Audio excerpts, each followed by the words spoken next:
সকালবেলা সুমনা ভাবি একটা বাটি হাতে হন্তদন্ত হয়ে আমাদের বাসায় ছুটে আসলো।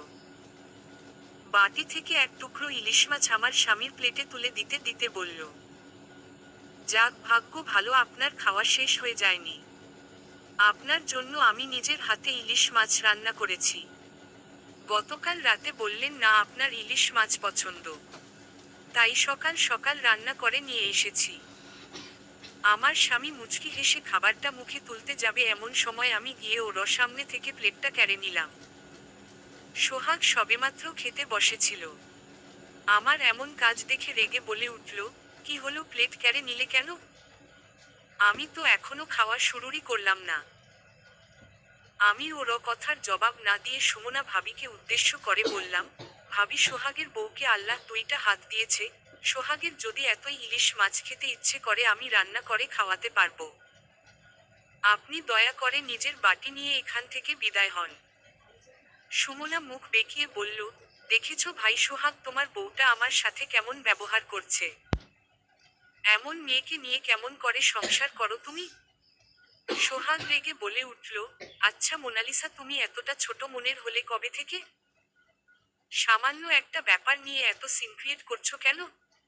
আমি সোহাগের কথায় উত্তর না দিয়ে রান্নাঘরের দিকে হাঁটা দিলাম। যেতে যেতে কানে এলো সুমনা ভাবির কাছে সোহাগ ক্ষমা চাচ্ছে আমার এমন ব্যবহারের জন্য। ব্যাপারটা আমার একদমই ভালো লাগলো না। আমি থাকতে সোহাগ কেন অন্য কারো কাছে নিজের ইচ্ছার কথা বলবে? তাছাড়া আপন কেউ হলে হয়তো মেনে নেওয়া যেত। একটা অন্য মহিলার সাথে ওর কিসের এত প্রেম? সুমনা ভাবির বর বিদেশে থাকে, কয়েক বছর পর পর দেশে আসে, 2-3 মাস থেকে আবার চলে যায়। বাড়িতে সুমনা একাই থাকে। শুনছি শ্বশুর শাশুড়ি আছে, কিন্তু তাদের সাথে তেমন ভালো সম্পর্ক না।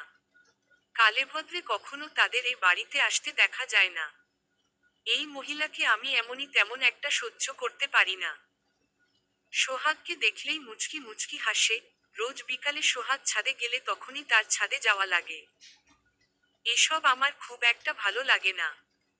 প্রথম দিকে সোহাগ এই মহিলার সাথে তেমন কথা বলতো না, কিন্তু দিন দিন সুমনা ভাবির সাথে ঘনিষ্ঠতা বাড়ছে। আগে উনাকে দেখলে এড়িয়ে চলে আসতো, এখন প্রায় দাঁড়িয়ে দাঁড়িয়ে 2-4 মিনিট গল্প করে। রান্নাঘরে গিয়ে সবজি কাটতে শুরু করলাম। সোহাগ আর সুমনার রাগটা সবজির উপর দেখাচ্ছি। এত সময় হয়তো সুমনা চলে গেছে, আবার দাঁড়িয়েও থাকতে পারে। ইচ্ছে করছিল সুমনা ভাবিকে ঘাড় ধরে বের করে দিতে, কিন্তু নিজের রাগটাকে নিয়ন্ত্রণ করে চলে এসেছি। সকাল সকাল ঝামেলা করতে একদমই ইচ্ছে করছে না। সবজি কাটা শেষ করে ফ্রিজ থেকে মাছ বের করতে গিয়ে দেখলাম সোহাগের খাওয়া শেষ হয়ে গেছে। প্লেটটা ধুয়ে রেখে দিয়েছে। সুমনা ভাবিও নেই, হয়তো চলে গেছে, নাকি সোহাগের সাথে বসে গল্প করছে। ঘরের ভিতর উকি দিয়ে দেখলাম সোহাগ অফিসে যাওয়ার জন্য রেডি হচ্ছে। একটা স্বস্তির নিঃশ্বাস ফেলে নিজের কাজে মন দিলাম। সোহাগ অফিসে যাওয়ার আগে রান্না শেষ করতে হবে, নয়তো টিফিন রেডি করতে পারবো না। সোহাগ বাইরের খাবার খুব একটা পছন্দ করে না। তড়িঘড়ি করে রান্না শেষ, সোহাগের দুপুরের খাবার গুছিয়ে দিলাম। এই যে তোমার টিফিন বাক্স, দেখো ভুলে যেও না যেন। সোহাগ ফাইল গোছাতে গোছাতে বলল, এত কষ্ট করার কি দরকার ছিল? আমি বাইরে থেকেই খেয়ে নিতাম না হয়। সোহাগের কথায় আমি বেশ অবাক হলাম। যে ছেলে বাইরের কোনো খাবার খেতে চায় না, সে নাকি বাইরে দুপুরে খাবার খেয়ে নিবে। হঠাৎই সোহাগে অচেনা মনে হলো। কারণটা হয়তো নিতান্তই ছোট, তবে আমার খুব একটা ভালো লাগলো না। আমি অবাক দৃষ্টিতে তাকিয়ে আছি দেখে সোহাগ হাসার চেষ্টা করল। তারপর বলল, আরে মজা করছিলাম। তুমি তো জানোই আমি বাইরের খাবার তেমন একটা খেতে পারি না। তোমার তো সবদিকে নজর থাকে। জানতাম। এক কথায় উত্তর দিয়ে সেখান থেকে চলে এলাম। সোহাগের সাথে কথা বলতে ইচ্ছে করছে না। অন্যের সামনে আমাকে ছোট মনের বলেছে, আমি চাইলেই ঝগড়া করতে পারতাম, রাগ দেখাতে পারতাম। দিন শেষে হয়তো আমারই লোকসান হতো। লাভ ক্ষতির ব্যাপারটা আমি খুব একটা বুঝি না। তবে নিজের স্বামী ভাগ অন্য কাউকে দেওয়ার মতো মন মানসিকতা আমার নেই। সকালবেলা উঠে কষ্ট করে রান্না করব আমি আর অন্য একজন এসে তার পাতে খাবার তুলে দেবে, এটা হয়তো কোনো মেয়েই মানতে পারবে না। সোহাগের দুপুরের খাবারটা গুছিয়ে দিলাম শুধুমাত্র দায়িত্ববোধ থেকে। সংসার জীবনে প্রেম ভালোবাসা, চাহিদা, আবদার আহ্লাদ, বিশ্বাস অবিশ্বাস, চাওয়া পাওয়া এসবে বাইরেও দায়িত্ব মিশে থাকে। মোনালিসা আমি বের হচ্ছি। তুমি দরজাটা আটকে দেওয়ার ঠিক মতো খেয়ে নিও। নিজের খেয়াল রেখো। আমার উত্তরে অপেক্ষা না করে সোহাগ বেরিয়ে গেল। আমি গিয়ে দরজা আটকে আসলাম। সিঁড়িতে তাকিয়ে দেখলাম সুমনা দাঁড়িয়ে আছে। সারা শরীর রাগে জ্বলে উঠল, তবুও কিছু না বলে চলে আসলাম। মেয়েটা হয়তো এমনই গায়ে পড়া স্বভাবের। সোহাগ যদি ঠিক থাকে তাহলে হয়তো কোনো সমস্যা হবে না। সারাদিন নানান কাজের ব্যস্ততায় সময় পার করলাম। কাজের ফাঁকে সোহাগের কথা মনে পড়ল। আনমনে কিছু হিসাব কষে আবার নিজের কাজে মন দিলাম। গোসল শেষ করে নামাজ পড়ে খেতে বসলাম। কিন্তু গলা দিয়ে খাবার নামছে না। সোহাগ অন্য একটা মেয়ের জন্য আমাকে কথা শোনাতে পারল, কোনো সম্পর্ক আছে নাকি ওদের মাঝে। নানান চিন্তা এসে মাথায় ভিড় জমাতে লাগলো। সম্পর্কে হারানোর ভয় থাকবে, এটা স্বাভাবিক, তবে সন্দেহকে জায়গা দেওয়া উচিত নয়। মাথা থেকে সমস্ত চিন্তা ছেড়ে ফেলে খাওয়া শেষ করলাম। বিছানার চাদর, বালিশের কভার আর আমার কয়েকটা শাড়ি কেচেছি, একটু ক্লান্ত লাগছে। বিছানায় শরীরটা এলিয়ে দিলাম। কখন যে চোখের পাতা এক হয়ে গেছে বুঝতে পারিনি। আছরের আজান কানে আসতে ঘুম ছেড়ে উঠে পড়ালাম। ফ্রেশ হয়ে নামাজ পড়ে নিলাম। তারপর ছাদে চলে গেলাম। কাপড়গুলো হয়তো এত সময় শুকিয়ে গেছে। চারদিক রোদে ভরে আছে, কিন্তু কাপড়গুলো পানিতে ভরে আছে। আশেপাশে তাকিয়ে দেখলাম বৃষ্টির পানি জমে আছে জায়গায় জায়গায়। হয়তো বৃষ্টি হয়েছিল, কিন্তু ঘুমের কারণে বুঝতে পারিনি। অগত্যা আবার কাপড়গুলো শুকাতে দিয়ে নিচে চলে আসলাম। এখন রাতের রান্নাটা শেষ করে রাখলে মন্দ হয় না। মানুষ বলতে আমি আর সোহাগ। শ্বশুর শাশুড়ি গ্রামে থাকে। সোহাগের চাকরি সূত্রে আমাদের শহরে থাকা। সোহাগ আমাকেও গ্রামে থাকতে বলেছিল, কিন্তু শ্বশুর আব্বুর এক কথা, বউ ছেলের সাথেই থাকবে। শাশুড়ি মা অতিরিক্ত স্বামী ভক্ত। স্বামীর কথাই তার জন্য শেষ কথা, তাছাড়া সে সামর্থ্যবান বলে আর অমত করেনি। মাঝে মাঝে আমাদের এখানে বেড়াতে আসে, কিছু দিন থেকে আবার চলে যায়। সোহাগ ছুটি পেলে আমরাও গ্রাম থেকে ঘুরে আসি। রান্না শেষ করতে করতে মাগরিবের আজান দিয়ে দিল। আকাশে আবারও মেঘ জমেছে, ছাদের কাপড় তুলতে হবে। দুধ পায়ে ছাদের দিকে হাঁটা ধরলাম। কিন্তু ছাদে গিয়ে যা দেখলাম তা দেখার জন্য আমি একদমই প্রস্তুত ছিলাম না। সুমনা ভাবি আর সোহাগ পাশাপাশি বসে আছে।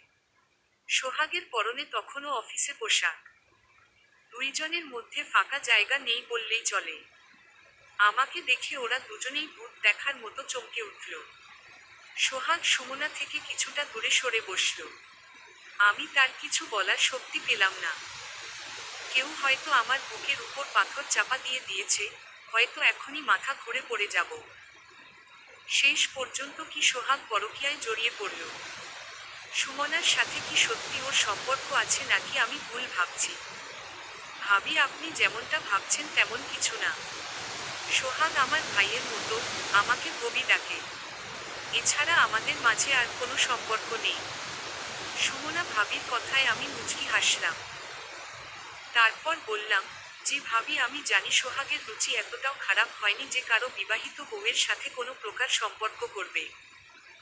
অনেকদিন ধরে দেখছি ওকে। সোহাগের আমাকে ভালো না লাগলে আমি অবিবাহিত কোনো মেয়ের সাথে আবারও সোহাগের বিয়ে দিব। আপনি চিন্তা করবেন না, এসব নিয়ে আমি কিছুই মনে করিনি।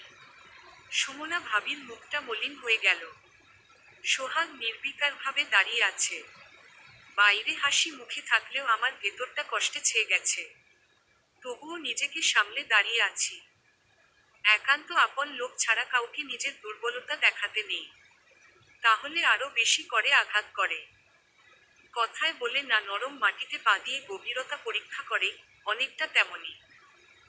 সোহাগের সাথে সুমনা কিছু আছে কিনা সঠিক জানি না। তবে থাকলে ওরা বুঝতে পারবে আমি অতটাও ফুটবল নই। সুমনা কোনো কথা না বলে চুপচাপ ছাদ থেকে নেমে চলে গেল। আমি চোখ বন্ধ করে কয়েকটা সূরা পড়ে নিজেকে স্বাভাবিক রাখার চেষ্টা করতে লাগলাম। মিনিট দুয়েক চোখ বন্ধ রাখার পর চোখ খুললাম। তারপর কাপড়গুলো নিয়ে ছাদ থেকে চলে আসতে যাব এমন সময় বাম হাতে কারো স্পর্শ অনুভব হলো, চিরচেনা সেই স্পর্শ। সোহাগ আমার হাতটা ধরে রেখেছে। আমি শান্ত দৃষ্টিতে ওর দিকে তাকিয়ে রইলাম। অন্য কাউকে আমার ভাগ দিতে পারার মতো উদার হলে কবে থেকে? যবে থেকে আপনি পরনারীর কাছে ঘনিষ্ঠ হয়ে বসতে পেরেছেন তবে থেকে। কখনো কখনো চোখের দেখাও ভুল হয়। কখনো কখনো বিশ্বাসগুলোই চরমভাবে বিশ্বাস করতে ইচ্ছে করে। সোহাগ আমার হাত ছেড়ে দিল। আমি সময় নষ্ট না করে রুমে চলে এলাম। অনেক কন্ট্রোল করেছি নিজেকে, আর পারছি না। চোখের কোণে জমে ওঠা পানিকণাগুলোকে বেরিয়ে আসতে দেওয়া উচিত। বাইরে নিজেকে যতই শান্ত দেখাতেই না কেন কোনো মেয়েই নিজের স্বামীর ভাগ কাউকে দিতে পারে না। তাছাড়া সোহাগ আমি ভালোবাসি। আমার জীবনে সোহাগ ব্যতীত কোনো দ্বিতীয় পুরুষের এমন অধিকার নেই। আমি যতদূর জানতাম সোহাগের জীবনেও আমার গুরুত্ব এমন। কিন্তু হঠাৎ কেন সব ফিকে হতে শুরু করলো বুঝতে পারলাম না। কাপড়গুলো খাটের উপর রেখে অজু করে নামাজ পড়ে নিলাম। আল্লাহর কাছে মনের সকল কথা খুলে বলতে পারার মতো শান্তি হয়তো দ্বিতীয় কিছুতেই নেই। আল্লাহ কাছে সকল দুশ্চিন্তা থেকে মুক্তির আবেদন করলাম। হঠাৎ পাশে নজর ঘোরাতে দেখলাম একজন সুদর্শন যুবক পাঞ্জাবি পরে নামাজে দাঁড়িয়ে আছে। এই পুরুষ আমার চোখে শ্রেষ্ঠ সুন্দর, কেন জানি না। হয়তো অনেক ভালোবাসি বলে, নয়তো অন্য কিছু। তবে একজন জীবনসঙ্গীর মাঝে সীমাবদ্ধ থাকার আত্মতৃপ্তি উপলব্ধি করার মতো অনুভূতি সকলের থাকে না। আমাকে হয়তো আল্লাহ সে অনুভূতি দিয়েছেন, নয়তো কেন এমন হয় জানি না। নামাজ শেষ করে সোহাগ আমার দিকে এগিয়ে আসতে লাগলো। এটা কোনো নতুন ব্যাপার না, তবে আমি কেন সবকিছু অন্যভাবে দেখছি, শুধু কি সুমনাই? আমার চিন্তার মাঝে কপালে কারো ঠোঁটের কোমল স্পর্শ অনুভব করলাম। নিজের অজান্তে চোখ থেকে কয়েক ফোঁটা অশ্রু গড়িয়ে পড়ল। এই মানুষটাকে আমি হারাতে চাই না, বাদলেও যেতে দিতে চাই না। শুধু নিজের করে রাখতে চাই। আমি অফিস থেকে ফিরে ছাদে কাপড় আনতে গেছিলাম। সুমনা ভাবি আমাকে উনার বরের সাথে কথা বলতে অনুরোধ করছিল, তাই বসেছিলাম। কখন এত কাছাকাছি চলে এসেছি আমি জানি না। বিশ্বাস করো, আমি আর এমনটা করব না। আচ্ছা, কিছু খাবে তুমি এখন? না, একটু বাইরে যেতে হবে, অফিসের কিছু জিনিস কেনার জন্য। তোমার ক্ষুধা লেগেছে নাকি? আমি না সূচক মাথা নাড়লাম। সোহাগ মাথা থেকে চুপিটা খুলে রেখে পাঞ্জাবি পরেই বেরিয়ে গেল। আমি দুইটা মানুষের হিসাব মেলাতে ব্যস্ত হয়ে গেলাম। স্বামী সংসার ছেড়ে আলাদা থাকার কোনো মানসিকতা আমার নেই, তবে আমি মেরুদণ্ডহীনও নই। নিজেকে কষ্ট অন্যকে দেখিয়ে সহানুভূতি পাওয়া বা কাউকে আনন্দে দেওয়ার সুযোগ আমি কাউকে দিব না। রান্নাঘরে আমার মোবাইল বেজে চলেছে, এখন কি কল দিতে পারে? তড়িঘড়ি করে রান্নাঘরে গিয়ে মোবাইলটা নিয়ে এলাম। শাশুড়ি মা এর কল। উনার সাথে আমার রোজই কথা হয়। কিছু সময় কথা বলে সারাদিনের না বলা কথাগুলো শেষ করি। কি বলবো ঠাই খুঁজে পাই না কখনো কখনো। পৃথিবীর যে কোনো সম্পর্কে সময় দেওয়া, ভালোবাসা, বিশ্বাস রাখা জরুরি। নয়তো দিন শেষে সব ঠুনকো হয়ে যায়। সোহাগ বেশ কয়েকবার কল দিয়েছে আমাকে, কথা বলছিলাম তাই হয়তো খেয়াল করিনি। শেষে একটা এসএমএস দিয়েছে দেখলাম। মনির কাকার কাছে তোমার জন্য বেগুনি আর আলুর চপ রেখে গেছি, গাড়িতে ছিলাম বলে উপরে যেতে পারিনি। তুমি গিয়ে নিয়ে এসো। এই ছেলেটা পারেও বটে। মন থেকে সব বাজে চিন্তা সরিয়ে ফেলতে চেষ্টা করলাম। সন্দেহ করে নিজের সংসার নষ্ট করার কোনো মানে নেই, তবে নজরে রাখতে হবে। মাথায় ওড়না জড়িয়ে মনির কাকার কাছে গেলাম। মনির কাকা এই বিল্ডিংয়ের দারোয়ানের চাকরি করে। বেশ বয়স্ক। আমাদের সকলকেই খুব ভালোবাসে। আসসালামু আলাইকুম কাকা। ভালো আছেন? ওয়ালাইকুম আসসালাম। এই তো আল্লাহ ভালোই রেখেছে। তুমি কেমন আছো মা? জি চাচা, আলহামদুলিল্লাহ। মনির চাচা একটা কাগজের ঠোঙ্গা আমার দিকে বাড়িয়ে দিয়ে বলল, সোহাগ রেখে গেছে তোমার জন্য। আমার জন্যও নিয়ে এসেছিল। কতদিন বলেছি এসব না করতে, কে শোনে কার কথা। আমি মুচকি হেসে উনার কাছ থেকে প্যাকেটটা নিয়ে চলে আসতে গেলে উনি আবার ডাক দিলেন, মোনালিসা মা শোনো। জি চাচা বলেন। কথাগুলো বলা ঠিক হবে কিনা জানি না, তবে তোমাকে মেয়ের মতো ভালোবাসি বলে বলছি। আরে চাচা আপনি বলুন। আজ সোহাগ বাবা অফিস থেকে ফিরলে সুমনা বলেছে ছাদে কাপড় রয়েছে, তুলে নিয়ে আসতে। তারপর পিছন পিছন চলে গেছে ছাদে। মেয়েটার ভাব আমার খুব একটা ভালো লাগে না। তাছাড়া ওর স্বামীও বিদেশে থাকে। এসব মহিলাদের শয়তান সবচেয়ে বেশি ধোঁকা দেয়। তুমি একটু খেয়াল রেখো। আমি সোহাগকেও বলেছি। এই ছোট ছোট কারণ থেকেই সংসারে ঝামেলা হয়। আমি মাথা নাড়িয়ে সম্মতি জানালাম। তারপর ঘরে চলে এলাম। মনির কাকা যথেষ্ট বুদ্ধিমান একজন মানুষ। তাছাড়া উনি কখনো মিথ্যা বলে না। তবে কি সুমনা ভাবি সোহাগের সাথে সম্পর্কে জোড়াতে চাচ্ছে? সোহাগের ফিরতে ফিরতে রাত 10টা বেজে গেল। 2 হাত ভরে কি সব জিনিসপত্র কিনে নিয়ে এসেছে, বাড়িতে ফিরে ফ্রেশ কিছু সময় বিশ্রাম নিল। তারপর দুইজনে মিলে রাতের খাবার খেতে বসলাম। সোহাগ আমি আমার ব্যবহারের জন্য দুঃখিত। সকালে ওভাবে বলা আমার উচিত হয়নি। আরে সমস্যা নেই। সত্যি তো কাউকে রান্না করে খাওয়ালে বা 2-4 মিনিট গল্প করলে দোষের কিছু হয় না। তাছাড়া প্রতিবেশীও তো বটে। সোহাগ নিজের খাওয়ার দিকে মনোযোগ দিয়ে শুধু মাথা নাড়ল, তারপর আস্তে হুম বলে চুপ হয়ে রইল। 3 দিন পর আজ বাড়িতে গরুর গোশত রান্না হয়েছে। আমাদের 3 তলায় একটা ব্যাচেলর ছেলে থাকে, মালিকের আত্মীয় বলেই হয়তো থাকতে দিয়েছে। ওর জন্য একটা বাটিতে কয়েক টুকরো গোশত নিয়ে ঘর থেকে বের হব এমন সময় সোহাগ বলল, কোথায় যাচ্ছ বাটি নিয়ে? খেতে আসো। লোভ সামলাতে পারছি না। ওই বাদশাকে দিতে যাব। শুনেছি ছেলেটা একা একা রান্না করে খেতে কষ্ট হয়। তুমি একটু অপেক্ষা করো, আমি 2 মিনিটে আসছি। সোহাগের হাসিখুশি মুখে কালো মেঘ এসে ভিড় জমাতে শুরু করলো। আমি মুচকি হেসে ঘর থেকে বের হয়ে গেলাম। এখন বুঝুক কেমন লাগে। সোহাগের সাথে জেদ করে বাটি নিয়ে চলে তো এলাম, কিন্তু একা একটা ছেলের বাসায় যেতে ইচ্ছে করছে না। হয়তো ছেলেটা আমাকে কিছু বলবে না, তবে আমার প্রতি তার কোনো এক অদৃশ্য মায়া জন্ম নিবে, যা আমি চাই না। সিঁড়ি দিয়ে উপরে উঠতে যাব এমন সময় দেখলাম মনির চাচা খেতে বসছে। তাহলে উনাকেই দিয়ে আসি বড়। চাচা খেতে বসলেন নাকি? হঠাৎ কোনো মানুষের গলার আওয়াজে একটু নড়েচড়ে বসলেন। তারপর টিফিন বাক্সের উপর ঢাকনা দিতে দিতে বললেন, কিছু বলবে মা?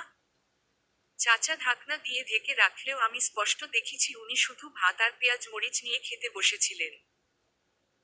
বর্তমানে জিনিসপত্রের যে দাম, তাতে এই নিম্ন আয়ের মানুষগুলোর না খেয়ে মরার মতো অবস্থা। আমি উনার দিকে বাটিটা বাড়িয়ে দিয়ে বললাম, দুপুরে রান্না করছি, আপনি খেয়ে নিন। মনির চাচা ছলছল চোখে আমার দিকে তাকালো। আমি শুধু মুচকি হাসলাম। এই মানুষগুলো সামান্য জিনিসেও কত খুশি হয়, অথচ আমাদের সবকিছু থাকার পরেও আমরা খুশি থাকতে পারি না। চাচা সোহাগকে বলেছি যে বাদশাকে খাবার দিতে যাচ্ছি, যাতে ও বুঝতে পারে সুমনার সাথে অতিরিক্ত ঘনিষ্ঠ হয়ে কথা বললে আমার কেমন লাগে। আপনি কিছু বলবেন না? মাশাল্লাহ, কি বুদ্ধি তোমার। হা হা, হি হি। আমি গেলাম, সোহাগ বসে আছে। মনির চাচা এক টুকরো গোশত নিয়ে খাওয়া শুরু করলো। আমি খুব ভালো করে জানি উনি সব গোশত খাবেন না। বড়জোর 2 টুকরো গোশত খাবে, বাকিটা ছেলে মেয়ের জন্য নিয়ে যাবে। বাবারা মনে হয় এমনই হয়। ঘরে গিয়ে দেখলাম সোহাগ মুখ ফুলিয়ে বসে আছে। আমি গিয়ে ওর সামনের চেয়ারে বসে পড়লাম। 2তলা থেকে 3তলা যেতে 20 মিনিট সময় লাগে নাকি? জ্বলছে জ্বলছে আগুন। হি হি হি। একটু দাঁড়িয়ে গল্প করছিলাম আর কি। প্লেটটা এদিকে দাও তুমি। আমি হেসে হেসে কাজ করছি আর সোহাগ গম্ভীর হয়ে আমার দিকে বারবার তাকাচ্ছে। আমি নিজের মতো করে খাচ্ছি। ওর দিকে তেমন কোনো খেয়াল করছি না। ইচ্ছে করেই এমন করছি। জানো বাদশাকে নিয়ে জানার ইচ্ছে আমার নেই, খেতে দাও আমাকে। সোহাগ সেদিন তেমন কিছুই খেতে পারল না। ওর রিয়াকশন একটু বেশিই হচ্ছে, কারণ এই বাদশা একদিন সোহাগকে ভুল করে বলে ফেলেছিল সে আমাকে পছন্দ করে, আমি সোহাগের বোন হই কিনা। সেদিন সোহাগের রিয়াকশন ছিল দেখার মতো। দাঁত কিরমির করে বাদশাকে বলেছিল, ভাই বোন কেন হতে যাব আমরা, দেখে কি বোন মনে হয় নাকি? আরো কত কি, ভাবলে এখনো হাসি পায়। দুপুরের খাওয়া শেষ করে সোহাগ বিছানায় শুয়ে মোবাইলে কিসব দেখছে, আমি সব কাজ গুছিয়ে রেখে রুমে গেলাম। মোনালিসা দেখে যাও। মোবাইলে দৃষ্টি আটকে রেখে কথাগুলো বলল আমাকে। আমি কোনো জবাব না দিয়ে ওর পাশে শুয়ে পড়লাম। শরীরটা হঠাৎ একটু খারাপ লাগছে, মাথা ব্যথা করছে অনেক, সেই সাথে ঠান্ডাও লাগছে। আমি চুপচাপ শুয়ে আছি। সোহাগ আমার দিকে ভ্রু কুঁচকে তাকালো। তারপর আমার কপালে হাত দিয়ে দেখলো জ্বর আসছে কিনা। তোমার কি ঠান্ডা লাগছে? আমি মাথা নেড়ে হ্যাঁ সূচক জবাব দিলাম।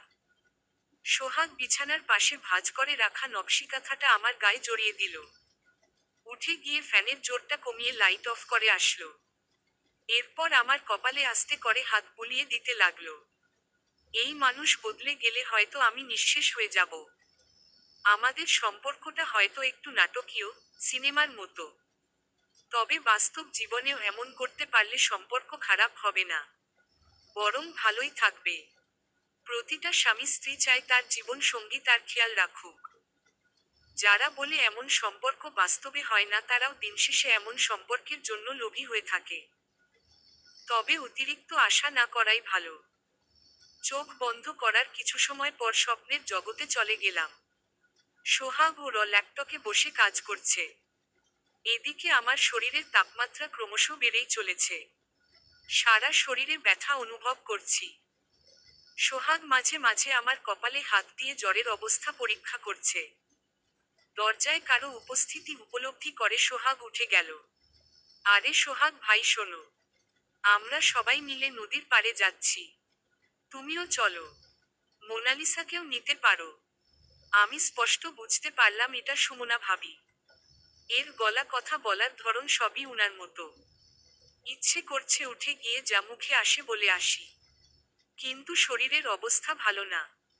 চাইলেও শরীর বিছানা থেকে নড়তে চাইছে না। না ভাবি, আমি যাব না। মোনালিসা অসুস্থ, সামান্য জ্বর এসেছে, আপনারা যান। আরে সামান্য জ্বরে কি হবে? মেয়েদের হলো ভাল্লুকের জ্বর, আসে যায়। তবে যদি ভাবি আসতে না পারে আপনি একাই আসুন। আমার একা যেতে একদম ইচ্ছে করছে না। এই মহিলা কি ধাতু দিয়ে তৈরি আল্লাহ জানে। মেয়ে হয়ে মেয়েদের ছোট করতে দ্বিধা বোধ করছে না। মেয়ে বলে কি মানুষ না, নাকি মেয়েদের শরীর পাথর বা লোহা দিয়ে তৈরি? আমার রুচিতে বাঁধলে 2-4টা গালাগালি দিতাম, কিন্তু মন্দ কথা বলা উচিত না। ওপাশ থেকে সোহাগের রাগী গলা শোনা গেল। হয়তো রেগে গেছে। কর্কশ কণ্ঠে সুমনা ভাবিকে উদ্দেশ্য করে বলছে, আপনার বোধহয় মাঝে মাঝে ভাল্লুকের জ্বর হয়, কিন্তু আমার স্ত্রী মানুষ। আপনি দয়া করে আসতে পারেন, আপনাকে দেওয়ার মতো সময় আমার হাতে নেই। আমার মোনালিসার কাছে থাকাটা বেশি প্রয়োজনীয় মনে হচ্ছে। খুশিতে আমার মন নেচে নেচে উঠেছে। কি ভালো আমার বরটা। উহু আহা, লালা লালা। এত সময় হয়তো সুমনার হাস্যোজ্জ্বল মুখে মেঘের ভিড় জমেছে। বেহা মেয়ে একটা। আমার বরকে নিয়ে নদীর পাড়ে যাওয়ার ইচ্ছে ওনার। ইয়ার সাবা, আমি তোমার জন্য অপেক্ষা করব। দেখো কি সাহস, আবার বলছে আমি তোমার জন্য অপেক্ষা করব। লে কি বেহা মেয়ে রে বাবা। উপাস থেকে সোহাগের আওয়াজ পাওয়া গেল না, বরং দরজা দেওয়ার শব্দ কানে ভেসে আসলো। মিনিট খানেকের ভিতর সোহাগ নিজের জায়গাতে বসে আবারও কাজ শুরু করলো। খাটের উপর বসে বালিশে পিঠ ঠেকিয়ে কিসব কাজ করছে। আমি উঠে গিয়ে জড়িয়ে ধরলাম। সোহাগ মুচকি হেসে আমার কপলে চুমু এঁকে দিল। আমি অন্য গাল বাড়িয়ে দিয়ে বললাম, এক গালে চুমু দিলে আমার বিয়ে হবে না হো হো। সোহাগ হেসে অন্য গালও তার ঠোঁটের স্পর্শ লাগিয়ে দিল। আমি চোখ বন্ধ করে ওর কপালে চুমু দিয়ে কাঁথা মুড়ি দিয়ে শুয়ে পড়লাম। সোহাস হাসছে আর বলছে, এ লজ্জা কবে যাবে তোমার? আমি কিছু বললাম না। সত্যি বিয়ে হয়েছে কতদিন হলো কিন্তু আমার এখনো লজ্জা কমে না। বেচারা আমাকে নিয়ে এখনো সমস্যার ভিতর আছে। রাস্তায় বা লোকজন থাকলে আমি ওর হাতটাও ধরতে চাই না। মিনিট 10 কাজ করার পর সোহাগ পরের শার্ট খুলে একটা শার্ট পরে নিল। তারপর প্যান্ট পরে ম্যানিব্যাগ পকেটে ঢুকিয়ে কোথাও যাওয়ার জন্য বের হলো। যাওয়ার আগে আমার কপালে হাত দিয়ে জ্বর পরীক্ষা করতে ভুলল না। আচ্ছা, সোহাগ কি সুমনার সাথে দেখা করতে যাচ্ছে? আমাকে শোনানোর জন্য তখন ওসব বলল। মিনিট 5 শুয়ে থাকার পর আর মন মানতে চাইল না। কোনো রকমভাবে উঠে সুমনার বাসার সামনে চলে গেলাম। দরজায় তালা লাগালো। সারা বাড়ির কোথাও সুমনার কোনো খোঁজ পেলাম না। আমার শরীরের তাপমাত্রা এত সময় 103 ছাড়িয়ে গেছে। আর এক পা হাঁটার শক্তি পাচ্ছি না। কি শুরু হলো এসব? কোনো রকম ঘরে এসে বিছানায় শরীরটা এলিয়ে দিলাম। ঘরে ঔষধ আছে কিনা জানি না, একটা ঔষধ খেতে পারলে হয়তো ভালো লাগতো, জ্বর কিছুটা কমে যেত, কিন্তু ঔষধ খোঁজার শক্তি আমার শরীরের নেই। শুয়ে শুয়ে আকাশ পাতাল ভাবছি।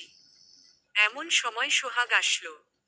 হন্তদন্ত হয়ে ছুটে আসলো এক প্রকার। কি হয়েছে কে জানে, দুধ পায়ে আমার দিকে এগিয়ে এসে কপালে হাত দিল। তোমার শরীর তো জ্বরে পুড়ে যাচ্ছে। সরি, আমার দেরি হয়ে গেল ঔষধ আনতে। দেখি এই স্যান্ডউইচটা খেয়ে ঔষধ খেয়ে নাও তো। আমি কৃতজ্ঞ চোখে ওর দিকে তাকালাম। সেই সাথে নিজের কাছেও লজ্জিত হলাম। জ্বর হলে আমি ভাত খেতে পারি না একদমই, শুধু বমি আসে। তার জন্য সোহাগ বাইরে গেছিল স্যান্ডউইচ আর ঔষধ আনতে, আর আমি কিনা সুমনার সাথে ভেবে সন্দেহ করছিলাম। কিন্তু আমি বাকি করব, আমার মন একদমই মানতে চায় না। সুমনাকেও খুব একটা ভালো মনে হয় না। আমাকে এমন কিছু একটা করতে হবে যাতে সোহাগ নিজেই আর কখনো মহিলার আশেপাশে না যায়। সোহাগ খুব যত্ন করে আমাকে খাইয়ে দিচ্ছে। আমার চোখের কোণে অশ্রু টলটল করছে, সুখের কান্না হয়তো। সোহাগ খুব যত্ন করে চোখের কোণের অবাধ্য পানিগুলো মুছে দিল। তারপর কপালে চুম্বন করে বলল, অনেক কষ্ট হচ্ছে তোমার, তাই না? একটু কষ্ট করে খেয়ে নাও, তারপর ঔষধ খেয়ে ঘুমানোর চেষ্টা করো, একটু হলেও ভালো লাগবে। আমি বাধ্য মেয়ের মতো খাবার আর ঔষধ খেয়ে নিলাম। আসলে স্বামী এত যত্ন পাওয়ার ভাগ্য সব মেয়ের হয় না। অনেকের স্বামীর ধারণাও সুমনার মতো হয়। তারা মনে করে বউদের সেবা করলে হয়তো মান সম্মান চলে যায়। বউয়ের খেয়াল রাখলে সমাজ বউ পাগল নাম দেয়। আরে বিপদে পড়লে এই বউ ছাড়া কেউ তোমার পাশে আসবে না। যারা তোমাকে বউ পাগল বলে তাদের মানসিক সমস্যা আছে। একদিন অসুস্থ হয়ে দেখো বউ ছাড়া কেউ তোমার পাশে বসে তোমার সেবা করবে না। এখানে শুধু বউকে নিয়ে বলছি, কেউ বলবেন না যে মা দেখে বোন দেখে ইত্যাদি ইত্যাদি। বিপদের সময় আপন মানুষরাই পাশে থাকে। সে যে কেউ হতে পারে। ঔষধ খাওয়ার পর সোহাগ একটা বাটিতে পানি আর কাপড় নিয়ে আসলো। তারপর কাপড় ভিজিয়ে কপালে জলটি দিতে লাগলো। মাঝে মাঝে মুখটাও মুছিয়ে দিচ্ছে। পানির স্পর্শে আমার ঠিক কতটা ভালো লাগছে জানি না, তবে সোহাগের স্পর্শ আমাকে কষ্ট ভুলে থাকতে সাহায্য করছে। পরের দিন সকালে আমার জ্বর কমে গেলেও শরীর অনেক দুর্বল হয়ে আছে। ফজরের নামাজ পড়ে আবার শুয়ে আছি। খাবার রান্না করতে ইচ্ছে করছে না। সোহাগও আমার পাশে বসে কাজ করছে। ঘন্টা খানেক শুয়ে থাকার পর উঠে গেলাম। সোহাগ অফিসে যাবে, ও বাইরের খাবার একদমই খেতে পারে না। তাছাড়া কাল আমার জন্য ওরও অনেক কষ্ট হয়েছে। আমার কষ্ট হবে বলে সারারাত ফ্যানও চালায়নি। আমি বিছানে থেকে নামতে যাব এমন সময় সোহাগ আমার হাত ধরে ফেলল। কোথায় যাচ্ছ তুমি? রান্না করব না বুঝি? তোমার না শরীর খারাপ, তুমি রান্না করতে পারবে তো? পারবো হো। একদিনে জ্বরে কিছু হয় না আমার। হয় কিনা তা তো আমি খুব ভালো করেই জানি। এসব কথা আমাকে বলে লাভ আছে কোনো? আমি তো তোমাকে বেশ কয়েকদিন ধরো দেখছি। সত্যি আমি ঠিক আছি। তুমি একদম গল্পের নায়কদের মতো বউ পাগল, বাস্তবে এমন হয় নাকি? আমি গল্প বা বাস্তব বুঝি না। যার সাথে সারা জীবন কাটাবো ঠিক করছি, তার খেয়াল রাখাটাও আমার দায়িত্ব। এতে আমি ন্যাকা বোকা যাই হই আমার সমস্যা নেই। আমি ওর কথায় মুচকি হাসলাম। রেগে গেছে জনাব আমার। সোহাগ এক হাত দিয়ে ল্যাপটপ বন্ধ করে আমার দিকে উঠে এলো। তারপর কানের কাছে মুখ নিয়ে বলল, আমি বদলে গেলে তুমি ঠিক থাকবে তো প্রেয়সী? যদি তুমি ঠিক থাকতে পারো আমিও বদলে যেতে পারবো। আমি সোহাগকে জড়িয়ে ধরলাম। অনেক শক্ত করে জড়িয়ে ধরলাম। না, আমি একটুও থাকতে পারবো না, একটুও না। তুমি কখনো বদলে যাবে না। সোহাগ মুচকি হেসে এক হাত দিয়ে আমাকে জড়িয়ে ধরল, অন্য হাত নিয়ে কপালের উপর পড়ে থাকা চুলগুলো সরিয়ে দিতে দিতে বলল, তাহলে বলো কেন শুনি? আমি কি বলতে যেতে বলেছি নাকি? শুধু নিজে নিজে বেশি বোঝে। মুখ গোমরা করে কথাগুলো বললাম। পাগলি একটা। দেখি চলো তুমি কি রান্না করো আমিও দেখি। সোহাগও আমার পিছন পিছন রান্নাঘরে চলে এলো। মিপসেফের সাথে হেলান দিয়ে দাঁড়িয়ে আমার কাজকর্ম পর্যবেক্ষণ করছে। রাইস কুকারে আলু সিদ্ধ আর ডিম সেদ্ধ ভাত বসিয়ে দিলাম। শরীরটা খুব একটা ভালো লাগছে না যে অন্য কিছু রান্না করব। সোহাগ ফ্রিজ থেকে ডিম বের করলো। আপনি ডিম দিয়ে কি করবেন? আমি তো ডিম সিদ্ধ দিলাম। আগে তুমি আমাকে তুমি বলবে নাকি আপনি বলবে তাই ঠিক করো, তারপর না হয় আমি উত্তর দিব। আমি মুখ বেঁকিয়ে নিজের কাজ করতে লাগলাম। এই ছেলেটা শুধু পেঁচিয়ে কথা বলে। সোহাগ ডিম দিয়ে পাউরুটি ভেজে নিল। আমি আর কিছুই বললাম না। কিছু বললে তো আর সোজা জবাব দিবে না, বলেই বা লাভ কি? সকালের খাবারের মেনুতে আলু ভর্তা আর ডিম ভর্তা, সাথে গরম ভাত। সকালের হিসাবে খুব ভালো খাবার। আর সেই সাথে সোহাগের পাউরুটি। খাওয়ার সময় দুই গাল মুখে দিতেই আমার কেমন বমি আসতে লাগলো। অসুস্থ হলে আমি কিছুতেই ভাত খেতে পারি না, এটা ছোটবেলা থেকেই হয়ে আসছে আমার সাথে। সোহাগ আমার সামনে থেকে খাবারের প্লেটটা নিয়ে গেল। তারপর অন্য একটা প্লেটে পাউরুটি আর একটা ডিম সিদ্ধ দিয়ে বলল, এগুলো খেয়ে নাও। আমি জানি তুমি ভাত খেতে পারবে না। উড়ি উড়ি আমার বরটা কি কেয়ারিং। আমি মুচকি হেসে বাধ্য মেয়ের মতো খাবারগুলো খেয়ে নিলাম। অদ্ভুত ব্যাপার হলো, এতে আর বমি আসছে না। নিজের শরীরের গতিবিধি আমি নিজেই বুঝতে পারি না। খাওয়া শেষ হলে সোহাগ জোর করে ঔষধ খাইয়ে দিল। জ্বর নেই তবুও ঔষধ খেতে হবে, না হলে নাকি আবার জ্বর আসবে। সকালের সব কাজ শেষ করে সোহাগ অফিসে যাওয়ার সময় সুমনা আর বিল্ডিংয়ের সকলে আমাদের বাসায় আসলো। সুমনা কেঁদে কেঁদে চোখের পানি নাকের পানি এক করে ফেলেছে। সুমনা দৌড়ে এসে আমার পা জড়িয়ে ধরল। ভাবি, আমার গর্ভে আপনার স্বামী বাচ্চা। আপনি দয়া করে আমার উদ্ধার করেন। আমি আপনার চাকরানী হয়ে থাকব। আমি হতভম্ব হয়ে সকলেই দিকে তাকিয়ে রইলাম। সোহাগেরও আমার মতো অবস্থা। হঠাৎ সোহাগ রাগী গলায় বলল, এই আপনি কিসব বাজে কথা বলছেন? আমি আজ পর্যন্ত আপনার হাত ধরিনি। আমার সন্তান আপনার গর্ভে কি করে থাকতে পারে? তাছাড়া আমার কি বউ নেই নাকি? সোহাগের কথা শুনে একটা মহিলা ব্যঙ্গ করে বলে উঠল, যে দিনকাল পড়েছে তাতে এসব অস্বাভাবিক কিছু নয়। মোনালিসা, দেখো তোমার বর তোমার কপাল পোড়ালো। মহিলার কথায় সোহাগের কেমন লেগেছে জানি না, কিন্তু আমার প্রচুর পরিমাণে রাগ হচ্ছে।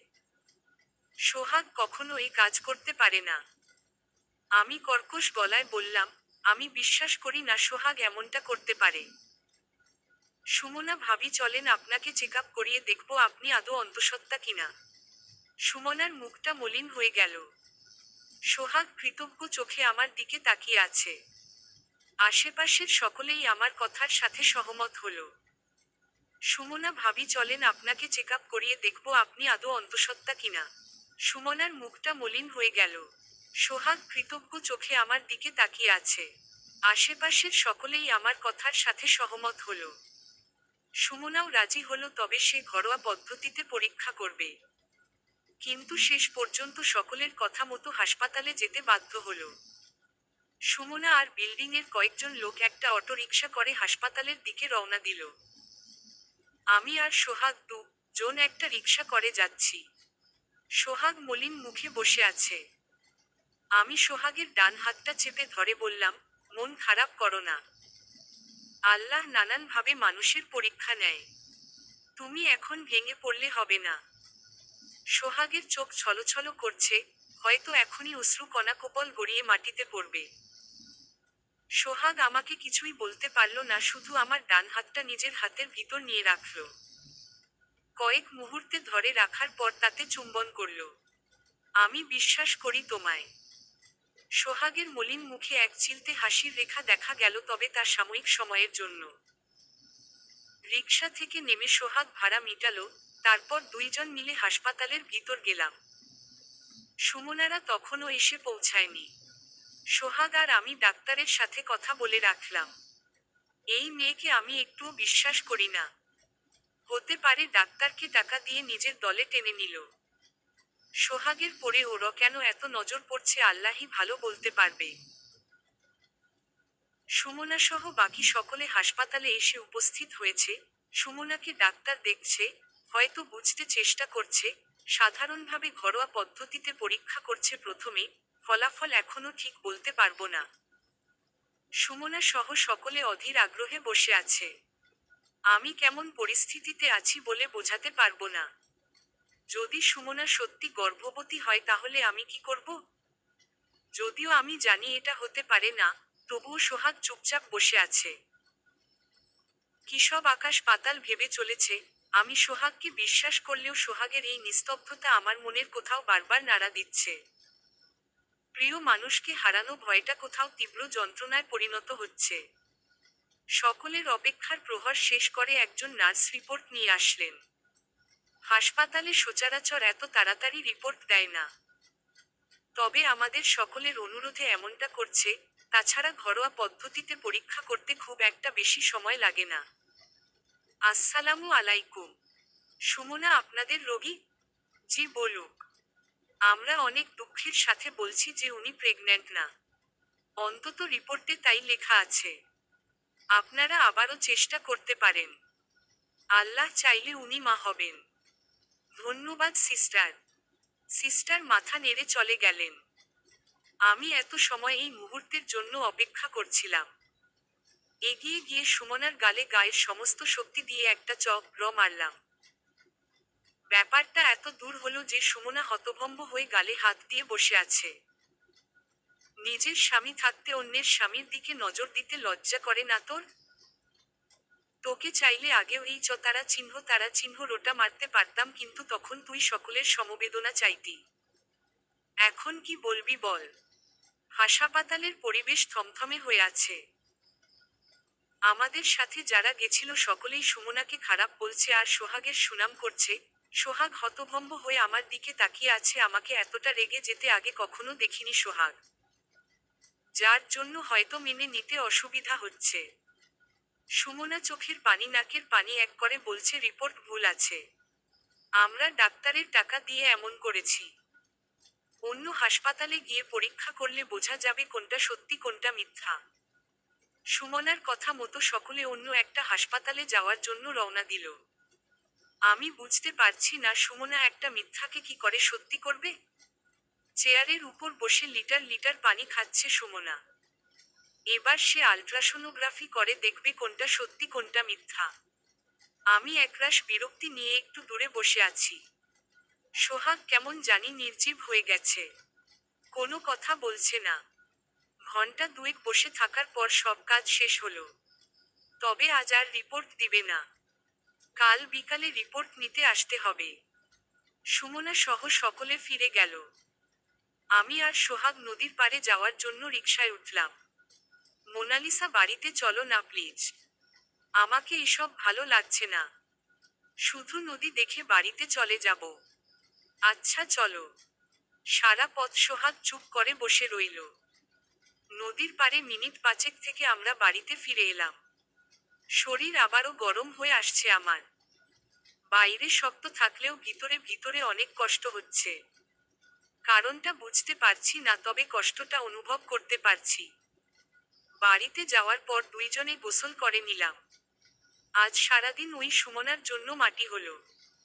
তারপরও যে মিথ্যাবাদী প্রমাণ করতে পেরেছি এটাই অনেক। মোনালিসা, তুমি বিশ্বাস করো আমার কোনো মেয়ের সাথে এ ধরনের সম্পর্ক নেই। সিমোনার সাথে দু একদিন স্বাভাবিকভাবে কথা বলেছি মাত্র। ও কেন এমন করছে আমি জানি না। এতে অপমান আমি নিতে পারছি না। সোহাগ আমাকে পেছনে থেকে জড়িয়ে ধরে কথাগুলো বলছে। ওর চোখ থেকে পানি পড়ছে, কথা জড়িয়ে যাচ্ছে বারবার। ছেলেরা চাইলেও সকলের সামনে কাঁদতে পারে না।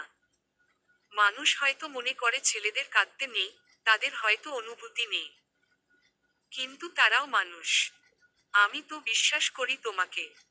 এমন করো না। তুমি ভেঙে পড়লে আমাকে কে সাহস দিবে বলো? আমি জানি সুমনা ইচ্ছে করে এসব করছে। হয়তো আমাদের সুখের সংসার ওর অসহ্য হয়নি। সোহাগ কোনো কথা না বলে আমাকে শক্ত করে জড়িয়ে ধরে রইল। ওর কান্না তখনও থামেনি। আমিও ওকে চুপ করতে বললাম না। কাঁদতে দিলাম। কখনো কখনো কাঁদলে বুকের কষ্টগুলো হালকা হয়। যারা কাঁদতে পারে তারা অনেক ভাগ্যবান। যাদের চোখে সহজে পানি আসে না ওরা ভিতরে ভিতরে কষ্টে পড়ে মরে, চাইলেও কাউকে বলতে পারে না।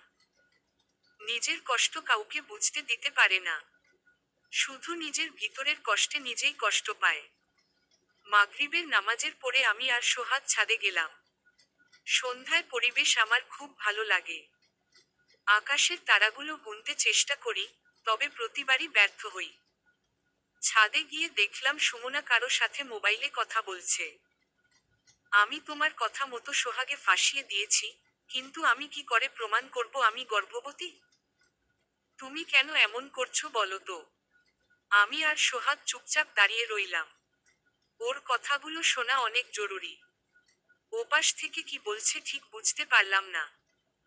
সুমনা কাঁদো কাঁদো গলায় বলল, আমি তোমার সব কথা শুনবো, তুমি প্লিজ এমন বলো না। আর কিছু না বলে কল কেটে দিল। সুমনা মোবাইলটা রেলিং এর উপর রেখে কাঁদতে লাগলো। এত সময় মনে করেছিলাম সুমনা এসব করছে, কিন্তু এখন তো মনে হচ্ছে এসবের পিছনে অন্য কেউ আছে। তবে কি সোহাগের কোনো শত্রু? কিন্তু সোহাগের শত্রু আসবে কি করে? ওর মা বাবার একমাত্র ছেলে। একটা বেসরকারি প্রতিষ্ঠানে চাকরি করে। কর্মক্ষেত্রে সকলের সাথেই ওর সম্পর্ক ভালো। ছাদে না গিয়ে দুজনেই আবার ঘরে চলে আসলাম। কিসব হচ্ছে আমাদের জানতেই হবে। সোহাগ নিজেই অবাক হয়ে গেছে সুমনার কথাগুলো শুনে। আচ্ছা সোহাগ, তোমার কি কোনো শত্রু আছে? কোনো প্রাক্তন প্রেমিকা বা এমন কিছু? আ মোনালিসা, আমি কি তোমার কাছে কিছু লুকিয়ে রাখি বলো? তুমি তো জানো সবকিছু। আমি বিয়ের আগে কখনো প্রেম করিনি। আর আমাকে কেউ পছন্দ করতো বলেও জানি না। কিসব যে হচ্ছে আমি কিছু বুঝতে পারছি না। তবে এতটুকু নিশ্চিত যে সুমনা একা কিছু করছে না। বা নিজের ইচ্ছায় কিছু করছে না। কেউ দিয়ে এসব করাচ্ছে। কিন্তু কে? বিশ্বাস করো মোনালিসা, আমি কিছুই বুঝতে পারছি না। তোমারও তো কোনো প্রাক্তন প্রেমিক নেই যে আমাদের আলাদা করতে চাইবে। চিন্তার মধ্যে সারারাত পার করলাম। সকালে ঘুম থেকে উঠে নামাজ পড়ে আল্লাহর কাছে সবকিছুর জন্য সাহায্য চাইলাম। আল্লাহ ছাড়া কেউ আমাদের এই গোলকধাঁধা থেকে বের করতে পারবে না। ফজরের নামাজ পড়ে সোহাগ ঘুমিয়ে আছে। 2 দিন অফিস ছুটি নিয়েছে। সোহাগ হয়তো একটু বেশিই চিন্তা করছে। নয়তো অনেক কষ্ট পেয়েছে। ছোটবেলা থেকে অনেক আদরে বড় হয়েছে, এসব কষ্ট ওকে কখনো ছুঁয়ে যেতে পারেনি। আমার শ্বশুর আব্বু আর শাশুড়ি মা খুব ভালো মানুষ। দুইজনের প্রতি দুইজনের ভালোবাসাও অনেক। এখন কেউ কাউকে রেখে খাবার খেতে চায় না। মাঝে মাঝে উনাদের দেখে আমার হিংসা হয়। সকালের দিকে একটু ছাদে হাঁটতে গেলাম। সোহাগ ঘুমিয়েই ছিল। সারা রাত দুচোখের পাতা এক করেনি ছেলেটা। কেমন একটা স্তব্ধ হয়ে গেছে। শুধু মেয়েদের চরিত্রে দাগ লাগলেই মেয়েরা ভেঙে পড়ে না। সৎ ছেলেগুলোও চরিত্রের দোষ সহ্য করতে পারে না। তুমি আমাকে দিয়ে এসব কেন করাচ্ছ বলো তো? একজন স্বামী তার স্ত্রীকে দিয়ে এসব কাজ। আমাকে দেখে সুমনা চুপ হয়ে গেল। হয়তো ওর স্বামীর সাথে কথা বলছে। হ্যাঁ, স্বামী কথাটা ও নিজেই বলেছে, তার মানে এসবের পিছনে ওর স্বামী জড়িত। যে মানুষটা বছর বছর দেশের বাইরে পড়ে থাকে সে কি করে এসবের সাথে যুক্ত থাকতে পারে? কে আপনাকে দিয়ে কি করাচ্ছে ভাবি? কিছু না। আপনি এখানে? ছাদ তো শুধু আপনার একার নয়, তাই না? আমিও যখন ইচ্ছে ছাদে আসতে পারি। তা বলুন তো দেখি, সোহাগের নামে এমন মিথ্যা দোষ দিয়ে আপনার কি লাভ? সুমনা আনমনে হেসে দিল। তারপর ব্যঙ্গ করে বলল, লাভ? জানেন তো মেয়েরা নিজের সংসারটা বাঁচাতে সবকিছু করতে পারে। হ্যাঁ জানি, তবে এসব কথা তাদের মুখে মানায় না যারা অন্যের সংসার নষ্ট করে। আপনি চাইলেও আমার আর সোহাগের সংসার নষ্ট করতে পারবেন না। আল্লাহ আমাদের ঠিক সাহায্য করবে। আমি আপনাদের সংসার নষ্ট করতেও চাই না, শুধু নিজের জন্যই। আপনি অনেক ভাগ্যবতী। সুমনা আর কিছু না বলে ছাদ থেকে চলে গেল। এই সুমনা নামের মেয়েটা আমার কাছে রহস্য মনে হচ্ছে। কোনো এক চাপা কষ্ট নিয়ে বেঁচে আছে যেন। আমাকে আগে এই সুমনার খোঁজ করতে হবে, তাহলে রহস্য কিছুটা হলেও সমাধান করতে পারবো। ছাদ থেকে নেমে এলাম। রান্না বসাতে হবে। সুমনার কথায় যতদূর বুঝতে পারলাম এসব ওর বর করছে। কিন্তু ওর বরের আমাদের সাথে কি শত্রুতা? সোহাগ তখনও কোল বালিশ জড়িয়ে ধরে ঘুমিয়ে আছে। বুড়ো বাচ্চাদের মতো লাগছে অনেকটা। মানে বুড়ো হয়েও বাচ্চাদের মতো ভাব ধরেছে এটা মনে হচ্ছে। মোনালিসা, কয়টা বাজে এখন? 6:30। কেন উঠবে তুমি? ওহ না, তুমি এদিকে এসো তো। এই সকাল বেলা আমি তোমার কাছে এসে কি করব? আমার এখন রান্না করতে হবে। কেন, বরের কাছে কি শুধু রাতে আসা যায় নাকি? তুমি দিন দিন অনেক অসভ্য হয়ে যাচ্ছ কিন্তু। এসব কি ধরনের কথা? থাক, লাগবে না। আমার কোল বালিশই ঠিক আছে। তুমি তেমার মতো থাকো বাপু। শরীর ভালো না উনার, তাই একটু বিশ্রাম নিতে বললাম, আর আমার মতো ভালো ছেলের ধারে কি সব দোষ দিল? আমি সোহাগের কানের কাছে গিয়ে বললাম, কি দোষ দিচ্ছি আমি তোমাকে? তুমি কি কম ফাজিল নাকি? তোমার বুঝি আনরোমান্টিক বুড়ো বর পছন্দ? যত সব। হা হা হা। সোহাগের পাশে বসে সোহাগের চুলে হাত বুলাতে বুলাতে বললাম, তার বর এখন তো ঘুম ভেঙে গেছে। এখন উঠে পড়েন। সোহাগ উঠে এসে আমার কোলে মাথা দিয়ে শুয়ে পড়ল। তারপর মুচকি হেসে চোখ বন্ধ করে নিল। আমি সোহাগের কপালে হাত বুলিয়ে দিতে লাগলাম। ইচ্ছে করে সুমনার কথাগুলো এড়িয়ে গেলাম। ওকে এখন টেনশন দেওয়া হয়তো উচিত হবে না। কিন্তু সোহাগের কাছে জানতে হবে সুমনার বরের সাথে ওর কোনো ঝামেলা হয়েছিল নাকি। হলেও তা কত আগে। সকাল 10টার দিকে বাবুর ঘুম ভাঙল। এত সময় বসে থাকতে থাকতে আমার কোমর ব্যথা হয়ে গেছে। তুমি এখনো বসে আছো? তো কি করব আর?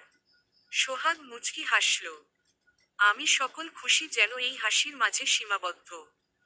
এই হাসি দেখতে আমি শত কষ্ট করতে পারি। আচ্ছা, আজ সকালে আমি তোমাকে রান্না করে খাওয়াবো। সোহাগ খুব মন দিয়ে রান্না করছে। বেশ কয়েকবার ওর হাতের রান্না খেয়েছি আমি। ও খুব ভালো রান্না করে। কি করে শিখেছে কে জানে। সকালের খাবারের মেনুতে খিচুড়ি আর আচার। সোহাগ শুধু খিচুড়ি রান্না করবে, আচার শাশুড়ি মা বানিয়ে দিয়েছিল। এখনো বেশ কিছুটা অবশিষ্ট আছে। খুব তৃপ্তির সাথে সকালের খাওয়া শেষ করলাম। তারপর সোহাগ ল্যাপটপ নিয়ে বসলো আর আমি নিজের মতো ঘরের কাজ করতে লাগলাম। সুমনার ব্যাপারটা মাথা থেকে বেরিয়ে গেছে একদম। বিকালের দিকে বিল্ডিংয়ের কয়েকজন মিলে হাসপাতাল থেকে রিপোর্ট নিয়ে আসলো। আমিও যেতে চেয়েছিলাম কিন্তু সোহাগ যেতে দিল না। সুমনা দুপুর থেকে বেপাত্তা হয়ে গেছে। সকলে মনে করেছিল হাসপাতালে গেছে, কিন্তু ওরা হাসপাতালে যাওয়ার পর জানতে পারে সুমনা সেখানে যায়নি।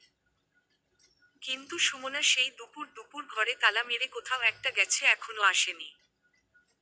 সোহাগ সাহেব, আমরা সকলে দুঃখিত সুমনা মেয়েটির কথা বিশ্বাস করার জন্য। আসলে সমাজে এসব নতুন কিছু নয় তো, তাই আমরা আপনাকে ভুল বুঝেছিলাম। বিল্ডিংয়ের মালিকের কথায় খবরের কাগজ থেকে চোখ তুলে তাকালো সোহাগ। ওরা রিপোর্ট আনার পর জানতে পেরেছে সুমনা অন্তঃসত্ত্বা নয়। সুমনা সোহাগের নামে মিথ্যা অপবাদ দিয়েছে। সকলে মিলে সুমনার কাছে জবাব চাইবে বলেছিল, কিন্তু সুমনা কোথাও নেই। পুলিশ কেস করার কথাও দুই একজন বলেছিল বটে, তবে সোহাগ এসব ঝামেলা করতে নিষেধ করেছে। সে যে কোনো অন্যায় করেনি এটা প্রমাণিত হয়েছে, এতেই সে খুশি। সত্যি বলতে সোহাগ খুব শান্ত প্রকৃতির একজন ছেলে। এসব ঝামেলা ওরও এতটাও পছন্দ নয়। সোহাগের সাড়া না পেয়ে সকলে যার যার নিজের কাজে চলে গেল। আমি রান্নাঘরে দুপুরে খাওয়ার আয়োজন করছি। এমন সময় সোহাগ আমার কাছে গেল। তোমার ধন্যবাদ দিয়ে ছোট করব না, শুধু বলবো তুমি আমার যোগ্য জীবনসঙ্গী। সুমনা, এত বড় একটা কথা বলার পরেও তুমি একবারও আমাকে সন্দেহ করনি, আমাকে বিন্দুমাত্র অবিশ্বাস করনি। আমি যেন আজীবন তোমার বিশ্বাসের মর্যাদা রাখতে পারি। আমি মুচকি হেসে সোহাগের একটা হাত ধরে বললাম, এই তুমিটা বদলে না গেলে আমিও তোমাকে অবিশ্বাস করব না। সোহাগ মুচকি হেসে আমাকে ওর বাহুর মাঝে আবদ্ধ করে নিল।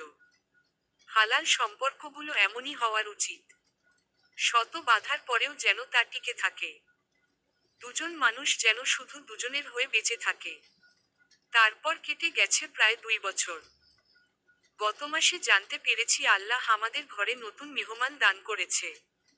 সেদিনের পর সুমনার আর কোনো খবর পাওয়া যায়নি। ওর শাশুড়ি বা কেউ ঘরের জিনিসগুলো পর্যন্ত নিতে আসেনি। হয়তো কেউ কখনো ওর খোঁজ করেনি, যেমন আমরাও ফিরে দেখিনি আমাদের জীবনের কালো অধ্যায়কে। তবুও জানতে ইচ্ছে করে কেন করেছিল এমন সুমনা নামের মেয়েটি।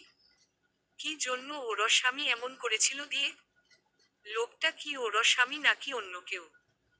এত সব প্রশ্ন এড়িয়ে বেশ সুখেই আছে সোহাগ। মোনালিসা, আজকে আসার সময় আমার জন্য একটু আইসক্রিম নিয়ে আসবে? এত আইসক্রিম খেলে বাবুর ক্ষতি হবে, তুমি বরং ফল খেতে চাও? আমি নিশ্চয়ই নিয়ে আসব। মোনালিসা মন খারাপ করে কল কেটে দেয়। তারপরই মুচকি হেসে ওঠে। মুখে না বললেও মানুষটা ঠিক আমার জন্য আইসক্রিম নিয়ে আসবে। আজ 3 মাস হলো জানতে পেরেছি আমাদের ঘরে নতুন মেহমান আসছে। আজ সকালে সোহাগ জোর করেই আমাকে হাসপাতালে নিয়ে এসেছে। বেশ কয়েকদিন ধরে শুধু বমি হচ্ছিল, কোনো খাবার মুখে তুলতে পারছিলাম না। তাই সোহাগ কোনো ঝুঁকি নিতে চায় না। হাসপাতালের বারান্দায় বসে আছি। সোহাগ ডাক্তারের সাথে কথা বলতে গেছে, কখন কি খেতে হবে, কেমন থাকতে হবে সবকিছুর লিস্ট লাগবে তার। সাথে শাশুড়ি মাও আছে একজন, ছেলেকে কল দিয়ে দিয়ে সবকিছুর নির্দেশনা দিচ্ছে। এদের অবস্থা দেখে আমার খুব হাসি পাচ্ছে। মোনালিসা, কেমন আছো? অপরিচিত একটা মেয়ের ডাকে চোখ তুলে তাকালাম। মেয়েটার শরীর বোরকা হিজাবে ঢাকা, তবে চোখ দুইটা বেশ পরিচিত লাগছে। কোথাও দেখেছি যেন, কিন্তু ঠিক মনে করতে পারছি না। আমাকে তাকিয়ে থাকতে দেখে মেয়েটা আবারও বলে উঠল, আমাকে হয়তো তুমি চিনতে পারোনি। আমি সুমনা। সুমানা নামটা শোনার পর আত্মাটা কেন জানি কেঁপে উঠল। মনের মাঝে ঘুমিয়ে থাকা প্রশ্নগুলো এক এক করে জেগে উঠতে লাগলো। তুমি কোথায় চলে গেছিলে? আর এখানে কেন? আমার স্বামীর সাথে এসেছি। আল্লাহ আমাদের ঘরে নতুন মেহমান দিয়েছে, তার জন্যই। তোমার স্বামী বিদেশ থেকে চলে এসেছে? না, হ্যাঁ, এ আমার দ্বিতীয় স্বামী। তার সাথে আমার ডিভোর্স হয়ে গেছে। নতুন বিয়ে করেছি, 6 মাস হতে চলল। সুমনা, কিছু মনে না করলে একটা কথা বলবে? তুমি সোহাগের নামে এমন মিথ্যা কথা রটিয়েছিলে কেন? সুমনা দীর্ঘ নিঃশ্বাস ফেলে আমার দিকে তাকালো। তারপর বলল, নিজের সংসার বাঁচাতে। আমার প্রাক্তন স্বামী আমাকে এসব করতে বলেছিল। পাগলের মতো ভালোবাসতাম তাকে, তাই সব মেনে নিয়েছিলাম। আমি কিছুই বুঝতে পারলাম না। অনেক বড় ঘটনা। 2-1 মিনিটে তুমি বুঝতে পারবে না। সমস্যা নেই, তুমি বলো। সুমনার চোখের কোণে অশ্রুকণা দেখা দিল। তবে তা গুরুত্ব না দিয়ে বলতে শুরু করল, কলেজে পড়ার সময় প্রেম করে বিয়ে হয় আমার প্রাক্তন স্বামীর সাথে। কিন্তু তার পরিবার কখনো আমাকে মেনে নেয়নি। মানুষটা প্রথম প্রথম আমাকে খুব ভালোবাসতো জানো। তারপর টাকার প্রয়োজনে বিদেশে পাড়ি জমালো। অনেক কষ্ট করেছি আমরা, তবু দুইজন হাত ছেড়ে চলে যাইনি। কিন্তু সমস্যা হয় গতবার দেশে আসলে, আমার শাশুড়ি ওর হাত পা ধরে তার বোনের সাথে বিয়ে দেয়। ব্যাপারটা সম্পূর্ণ অজানা ছিল আমার কাছে। পরে একদিন কল দিয়ে বলে সোহাগের সাথে মিথ্যা প্রেমের অভিনয় করতে হবে আমাকে।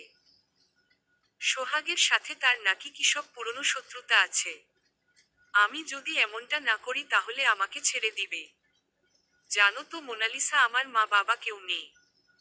তাকেও পাগলের মতো ভালোবাসতাম, তাই আমিও বোকার মতো রাজি হয়ে যাই। এরপর সবকিছু তার কথা মতো করতে থাকি। সেই আমাকে সব বুদ্ধি দিত। তার পরিকল্পনা ছিল আমার চরিত্রের দোষ দিয়ে আমাকে ডিভোর্স দিয়ে দিবে, আর এদিকে তোমরা তো সাক্ষী রইলেই। কিন্তু শেষ পর্যন্ত সব সত্যি আমার কাছে পরিষ্কার হয়ে যায়। সেদিন সকালে তোমার সাথে দেখা হওয়ার পরপরই তার নতুন স্ত্রী আমাকে কল দিয়ে তাদের পথ থেকে সরে যেতে বলে। আমি কিছুতেই বিশ্বাস করতে পারছিলাম না এসব, তাই শাশুড়ি মা এর কাছে ছুটে যাই। সেখানেই সবটা জানতে পারি। জীবনের প্রতি ঘৃণা ধরে গেছিল। আর কখনো ফিরে আসতে ইচ্ছে করেনি। সোহাগের কোনো দোষ নেই। আমাকে পারলে তুমি মাফ করে দিও। আমিই বাকি করব বলো? কিছু মেয়েরা নিজের সংসার বাঁচাতে সবকিছু করতে পারে, আবার কেউ কেউ অন্যের সংসার নষ্ট করে। আমিও তোমাদের সংসার নষ্ট করতে চেয়েছিলাম কিন্তু পারিনি। নিজের সংসারটাও বাঁচাতে পারিনি। 6 মাস আগে আবার বিয়ে হয়েছে আমার। নতুন স্বামীও খুব ভালোবাসে আমাকে, কিন্তু কাউকে আর বিশ্বাস করতে ইচ্ছে করে না। কথাগুলো বলে চোখের পানি মুছল সুমনা। মেয়েটাকে কত খারাপ ভেবেছিলাম, কিন্তু ওর জীবনেও এমন কষ্ট লুকিয়ে আছে কে জানতো। কারো ব্যাপারে না জেনে কোনো কিছু অনুমান করা ঠিক নয়। এমন সময় কেউ সুমনার নাম ধরে ডাকল। সুমনা আমার দিকে তাকিয়ে মুচকি হেসে বলল, আমাকে ডাকছে? তুমি ভালো থেকো। দোয়া করি। সময় পেলে অন্য কোনো দিন সবকিছু খুলে বলবো। আমার জীবনও সিনেমার থেকে কম নয়। গল্পের থেকেও নিষ্ঠুর বাস্তবতা। সুমনা ওর স্বামীর সাথে চলে গেল। মেয়েটার ভিতর কত কষ্ট চেপে রেখেছে, অথচ কিছু বোঝাই গেল না। সোহাগের মতো ভালো ছেলে যেমন আছে, তেমনি সুমনার বরের মতো খারাপ লোকও আছে। আল্লাহ যে কার ভাগ্যে কাকে লিখে রেখেছে কে জানে। আমি যে সোহাগের মতো ভালো একটা মানুষকে পেয়েছি, আল্লাহ কাছে লাখ লাখ শুকরিয়া। কি হলো, তুমি কাঁদছো কেন? শরীর খারাপ লাগছে নাকি? সোহাগের কথায় হুঁশ ফিরে এলো। সোহাগের দিকে তাকিয়ে জড়িয়ে ধরলাম। আমি তোমাকে কখনো হারাতে চাই না। কখনোই না। সোহাগ আমার মাথায় হাত বুলিয়ে দিতে দিতে বলল, এ পাগলি কি হলো তোমার? জানো তো সুমনার সাথে দেখা হয়েছিল। আচ্ছা, যার সাথেই দেখা হোক, তুমি কাঁদছো কেন? আমি শুধু তোমারই। কান্না করো না প্লিজ। হঠাৎ করেই খেয়াল এলো এটা হাসপাতাল। আমি লজ্জা পেয়ে সোহাগকে ছেড়ে দিলাম। তারপর সুমনার কথা খুলে বললাম। সোহাগ শুধু একটা দীর্ঘশ্বাস ফেলল। তারপর আমার হাত ধরে বলল, তোমাকে ধন্যবাদ সেদিন আমাকে বিশ্বাস করার জন্য। এই তুমি না বলেছিলে ধন্যবাদ দিয়ে আমাকে ছোট করবে না? কি মেয়ে রে বাবা! 2 বছর আগের কথা বলে না। আবার উনি নাকি সুমনাকে চিনতে পারেনি। ভালোবাসার মানুষগুলো একটু বিশেষ হয় প্রিয়। তোমার কথা আমার ভুলে যেতে ইচ্ছে করে না গো। সোহাগ মুচকি হাসল। তারপর এত বড় একটা লিস্ট দেখিয়ে বলল, এসব তোমার রুটিন। কেমন হলো পড়ে বলো তো? আমি হতাশ দৃষ্টিতে ওর দিকে তাকিয়ে রইলাম। এসব আমাকে মেনে চলতে হবে। আর পারি না বাপু। কি হলো? কিছুই হয়নি হুহো। শুধু এত বড় লিস্ট দেখে আমি হতাশ। খুবই হতাশ। জানো, আমি ডাক্তারকে বলেছি লিস্টে জানি আইসক্রিম না রাখে, তাহলে তুমি রোজই আইসক্রিম খেতে বায়না করবে। একটু আইসক্রিম খেলে কি হয় শুনি? আমি তো বাচ্চা মানুষ নাকি? 2 দিন পর বাচ্চার মা হবে, উনি নাকি এখনো বাচ্চা। ইম্মম। আমি মুখ গোমড়া করে সোহাগের দিকে তাকিয়ে রইলাম। সোহাগ আমার হাত ধরে হাসপাতালের বাইরে নিয়ে এলো। তারপর দোকানে গিয়ে একটা আইসক্রিম নিয়ে এসে আমার হাতে দিল। যদিও নিজেই বেশিরভাগ খেয়ে ফেলবে, তবুই এই এনে দেওয়াটাই আমার পরম প্রাপ্তি। দিন শেষে প্রিয় মানুষের সাথে ভালো থাকার মাঝে এক অদ্ভুত শান্তি রয়েছে। সকলে এই সুখটা পায় না। অবশ্য সুখ জিনিসটা কিছুটা চাহিদার উপর সীমাবদ্ধ। এখন আইসক্রিমের বদলে যদি আমি হীরার আংটি চাইতাম হয়তো সোহাগের সামর্থ্যের বাইরে চলে যেত। তখনই শুরু হতো সমস্যা। তবে আমি সত্যিই আর কিছু চাই না। শুধু সোহাগের সাথে ভালো থাকতে চাই।